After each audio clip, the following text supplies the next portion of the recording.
Hi, everybody. Welcome. So glad to see you all here tonight to hear Paul Lee. It is my great honor to introduce Paul Lee. I have worked at Homeless Garden Project since 1991 and get to experience every day like just how visionary this program is and the kinds of unintended, incredible consequences and miracles that happen all the time.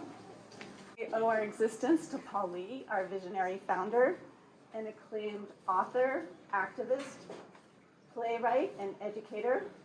Dr. Lee taught at MIT, UCSC, as well as his alma mater, where he received his PhD at Harvard University. He is one of the founding members of the Citizens Committee for the Homeless, which became Housing Matters, among his many accomplishments. He lives in Santa Cruz with his wife, Charlene, and happily gardens in his backyard where the Tower of Jewels he got from Roy Rydell have almost taken over. He still lives under the motto, you have to say it for me. Et in Arcadia ego. Which roughly translated means, let my garden be my grave. Please welcome him.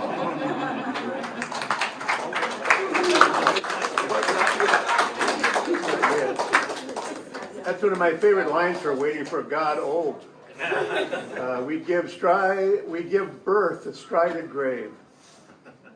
The light gleams for an instant, and then no more. Isn't that enough for you? So, I'll tell you how I started the garden at university, which is the inspirational background for the Homeless Garden Project. And I'm here to urge you to buy my book, which tells you the story of the Chadwick Garden. And I had an impulse, which is often not such a good thing to have, especially if you're in your teens. So I made a lot out of the imp in impulse. And it's not always negative. You know, there's the daemonic, D-A-E-M-O-N-I-C, that was the voice that Socrates heard when he shouldn't do anything, shouldn't do something, told him no. It was his guardian angel, in effect. And then there's the demonic, D-E-M-N-O-I-C. And so the imp and impulse, likewise, can go either way. Anyhow, I had this imp and impulse. And it said, start a garden at the university. I mean, you came from the Leary group at Harvard. You know about flower power. So propose to the chancellor, student garden project. Got this great landscape. It lends itself perfectly to a garden, and it might even offset the institutional imposition that is being designed for the landscape. I could hear the redwoods groan. So I went to the chancellor. Now that surprises me in thinking about it in retrospect. The chancellor wasn't somebody you just went to see. Dean McHenry. He had a head like a bomb. He had been in the Marine Corps. And he was basically a bully by temperament. Why wouldn't he be if he had been in the Marine Corps? But I went to see him. I kind of, plucked up my courage. And so I proposed a student garden to him. And he was, very quickly supportive. He said, well, I'm an old farm boy. I think that's a good idea. So let's do it. We need a site. I said, okay, I'll organize a walk and we'll look for a prospective site. And so on a Saturday after that, people gathered, I think about 30 people. And we went for a walk to look for a site. And I had my eye kind of on the area behind Crown College. I taught at Crown. I had a horse on the campus, and I rode my horse back in that area, and it was a beautiful area. And so we walked back there, but we didn't find anything. So much for that. About 2 weeks later, Countess Freya von Moltke came to lunch. And she was here on the campus with Eugen Rosenstock-Hussey, who had been Page Smith's teacher at Dartmouth, and whom Page revered, and forever after was for Page a source of veneration. Happy is he or she who has a source for veneration. And Eugen was one that was big time. I mean, whenever you mention his name, Page would get tears in his eyes because he was so sentimentally attached to Eugen and what he had experienced with him when he was a student at Dartmouth. So Countess Freya von Moltke, Rosenstock-Hussey's companion, was the widow of Helmut von Moltke, Count Helmut von Moltke, and the inheritor of one of the most famous names in German society, going back to another Helmut von Moltke, who was the founder of the modern German army under Bismarck.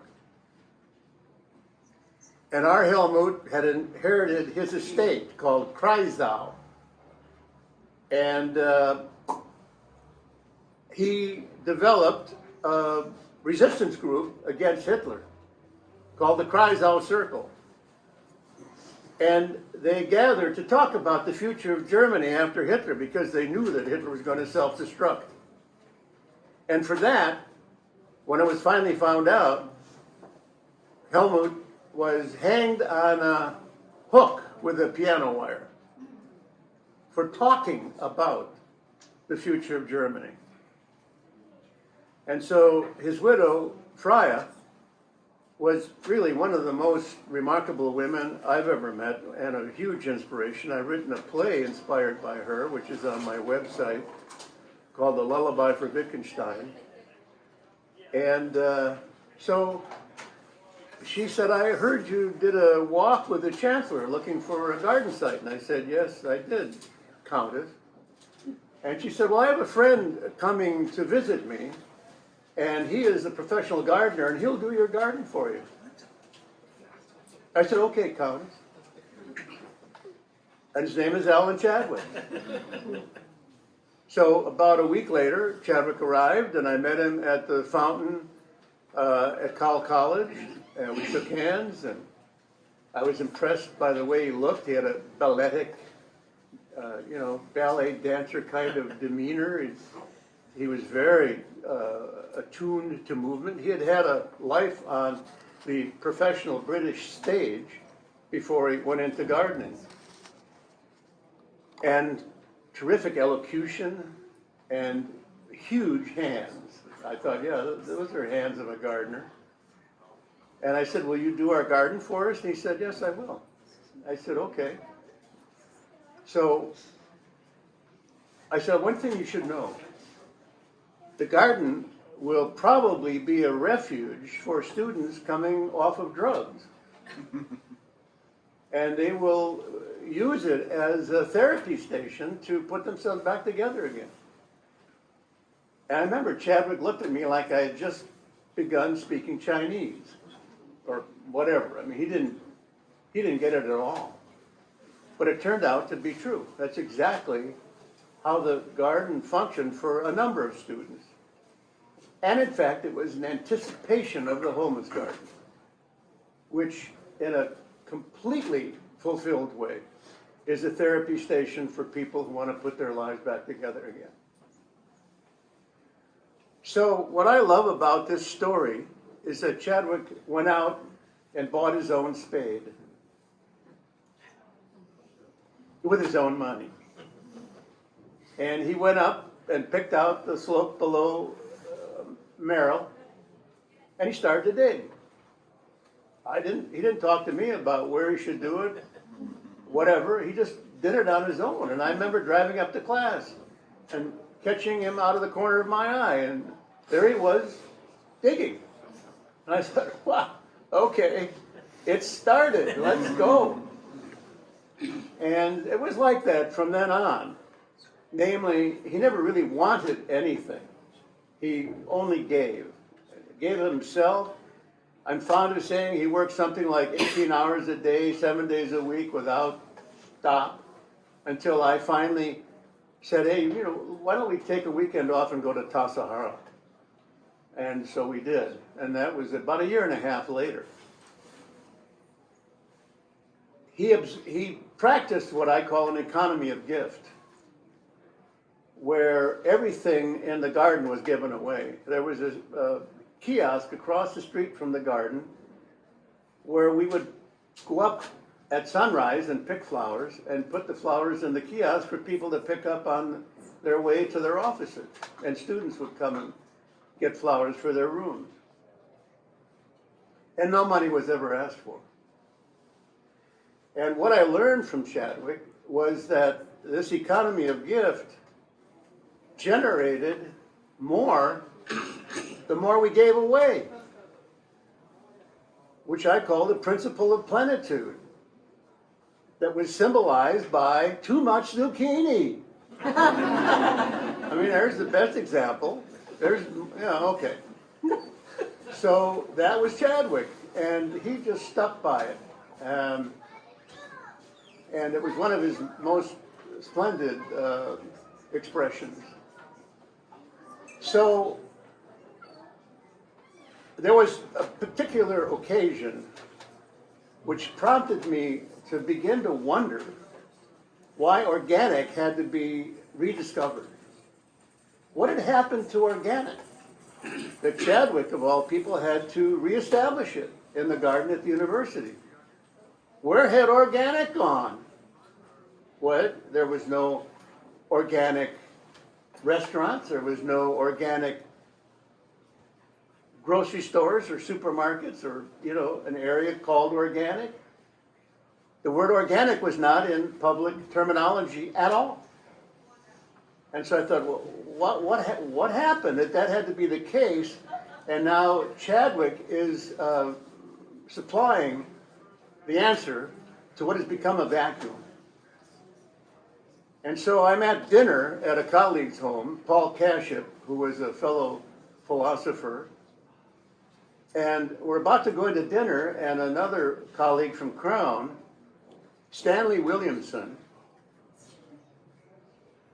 stepped it off with me into the dinner, into the dining room, and said, Paul, do you know that the garden has done more to ruin the cause of science on this campus than anything else? And it stopped me in my tracks. And I immediately thought, what the hell is the cause of science that our garden should ruin it in any way? So that took me on, roughly 30-year quest to find out what this guy meant. And the first clue was that he was an organic chemist. Oh, okay. That's it. Look it up. So I looked up organic chemistry. What is organic chemistry? It's the chemistry of artificial synthesis. Well, what the hell has that got to do with organic? It simply means that anything organic is identical with anything artificial and synthetic once they can produce it in the laboratory of experimental science. And so this guy, this wonderful organic chemist colleague, was telling me that by using the word organic in a garden, we were doing a kind of medieval throwback that would confuse people. Because in a way, everything was organic. So what was unique about what we were doing? Okay, when did organic chemistry begin? That tells the story. And the year is 1828. Anyone who knows me well should know that date. When a German chemist by the name of Friedrich Wöhler artificially synthesized urea. That was the first artificial synthetic experiment that produced what up until then was thought to be only produced by a kidney. And Wöhler was able to heat up ammonium cyanide And at 100 degrees centigrade, he got synthetic urea and said, urea, I found it. I mean, of course he did. And so I thought, well, this is peculiar. Now, wait a minute. Urea is the nitrogen part of urine, right? Yes. And it's produced by the kidney, right? Yes. Wohler heats up ammonium cyanate, which you can get from inorganic sources. And at 100 degrees centigrade, he gets organic urea? How the hell did that happen? Well, that's the case. It's chemically identical to the urea of your urine. Now, what's so amazing about that? I mean, it's just some synthetic piss. But, listen to this. What does it give rise to? Artificial fertilizers. Urea is nitrogen, and so we got synthetic fertilizers coming off of the artificial synthesis of urea. And they were able to make synthetic fertilizers so that industrial society could take over the food and flour production of the United States. Did not Haber-Bosch do this dramatically 100 years later? I can't hear you. Haber-Bosch, where they industrialized that, 1914, 1918. That's when they did the process. Joel, you understand, I'm hard of hearing. I almost never can hear you when you speak up at the Penny University. Question about Haber-Bosch process that came 100. Can you repeat what he's saying? Bosch. Haber-Bosch. The Haber process. Okay, yeah, that's another. Wondering. Okay, so now you've got the point that you don't have to do compost anymore to sustain the fertility of your soils. You can simply add more urea, synthetic urea. And the other outcome, consequence of the synthesis of urea was what? Plastics! Polyurethane! Give me a break. Match those up. And so we get two of the basic ingredients of industrial society and a world above the given world of nature, which eventually leads to bypassing organic nature altogether. The scientists left the garden and went into the lab, and they haven't come out. So that was the big eye-opener. Organic chemistry. The notion that artificial synthetics are linguistically, what? Formally identical to what is found in organic nature. I still think that's the big swindle. What, Tang is orange juice? Come on. You know, astronauts think so. So that's where it went.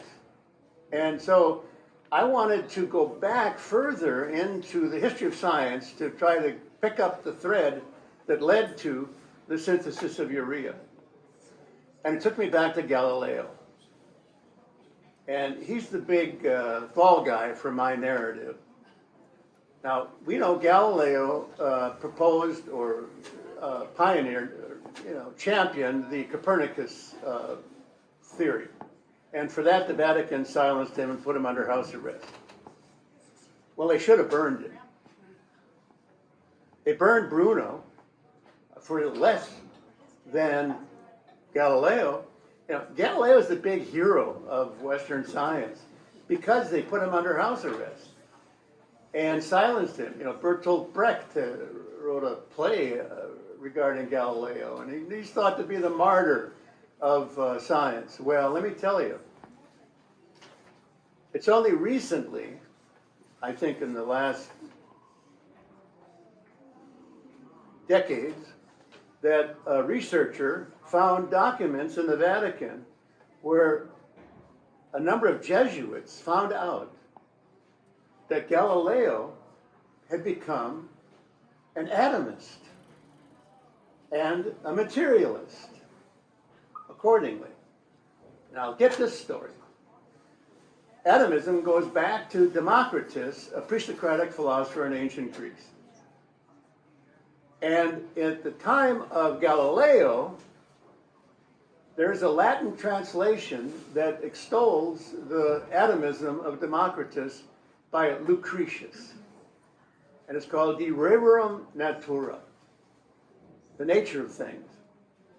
And it reduces everything to atoms. And Galileo read it and went, that's it, I got it. Reduce everything to atoms, and that's all anything is. And the Jesuit said, you burn his ass for that. And that hasn't come out really into the public mind about why they punished Galileo. Why? Why? What's the big deal for that? Because it undermined the sacraments. It undermined the meaning of the Eucharist. It undermined the miracle of the transubstantiation of the bread and wine into the body and blood of Jesus Christ. He can't do that with atoms. And so the miracle of the Eucharist, however you think about it, was central to the Roman Catholic rite, and atomism undermined it. And that's also why they put Galileo under house arrest. And what it did was undermine a sacramental relationship to nature, to organic nature. That's a major point. Take that in. Go from the sacrament to an understanding of nature as an expression of God's creation. And you've got the issue of the undermining of organic nature through modern science, from Galileo up to my Friedrich Wöhler and the synthesis of urea. And so what Chadwick did was to restore a sacramental relationship to nature, which the students were longing for, because they had seen eternity in a grain of sand. Thanks to you know what. Organic chemistry. Lucy in the Sky with Diamonds. And this psychedelic longing that was so characteristic of the students in the 60s when I got here. I called them oceans of desire, a metaphor I'm still proud of. And so they wanted to step out of industrial society and the training to become cogs in the machinery of production and consumption and get back to nature. That was what was meant by flower power. And so that's what Chadwick delivered. Now, he practiced a system that went back through Rudolf Steiner to Goethe. It's called the vitalist system, but the vitalist point of view, the vitalist worldview. And, I'm going to run out of time now, but that was the really sacramentally based vitalist affirmation of the integrity of organic nature that Chadwick represented. And Goethe was a big find for me because I didn't know that he was the inspiration for Steiner in his botanical interest in developing biodynamics, which is what Chadwick practiced. Goethe was not only the major poet of German society, German culture, but he was a very active scientist. He developed, he was very much into botany. He coined the term morphology to talk about the structure of plants. He was head of the German system of mines. He was so much into minerals. And he went up against Newton on a theory of color. Are you kidding me? I thought he was just a poet. And so out of this botanical interest of Goethe, along with everything else that Steiner revered about Goethe, Steiner developed biodynamics as a vitalist approach to organic nature as a means of affirming its integrity and paying homage to it and supporting it. And so that's what Chadwick introduced under the unsuspected noses of the scientists on the campus with his garden project. So I'll leave it at that because Derry hasn't given me the high sign yet, but I talked for half an hour. And I think I'll just spend the last 2 or 3 minutes reading from the book on the death of Chadwick. Chadwick wound up at Green Gulch, the Zen farm at Muir Beach, because of my friendship with Richard Baker Roshi. And first of all, Baker Roshi had brought Chadwick to Green Gulch, where he developed the Zen farm at Green Gulch. But after a decade or so, Chadwick had gone to West Virginia, where he'd started a garden, and he developed cancer of the prostate, big time.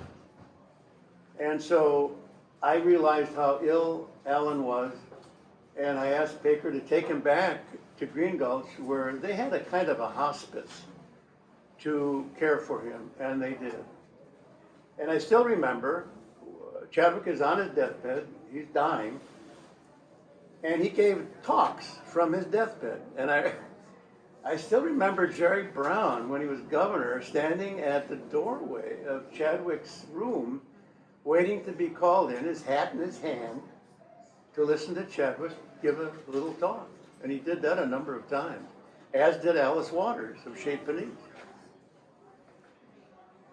So, here's the death of Chadwick. He gave weekly talks from his bed. I remember seeing the governor of California, Edmund Jerry Brown Jr., standing outside Alan's room, hat in hand, waiting to go in. Alice Waters told me that her participation in those talks was to enter a mystery. Then he died. Baker Roshi called. It was Pentecost Sunday, when the Holy Spirit was poured out upon the people. Baker Roshi wanted me to know that it looked like Alan was preparing to die.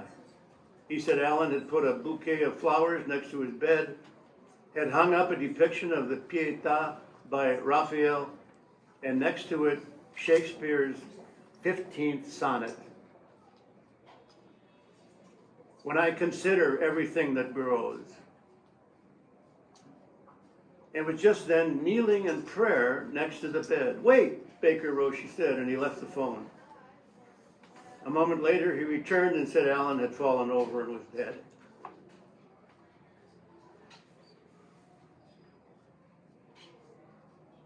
I put down the phone and had this extraordinary cataclysmic rush of grief. A kind of paroxysm of nature. A force that took complete control of me, like an internal tornado, propelling me out of the house on the run, out the front door and onto the front lawn, where something like an invisible skyhook seemed to come down and yank me up into a huge arc of a somersault and then set me back down on my feet. I ran back into the house and propelled myself like a flying missile onto the bed as the force subsided and the howling stopped. The paroxysm of nature had run its course. Nothing of that force has ever happened to me before, and it hasn't since. It was then that I remembered the words of Schelling, the German philosopher of nature.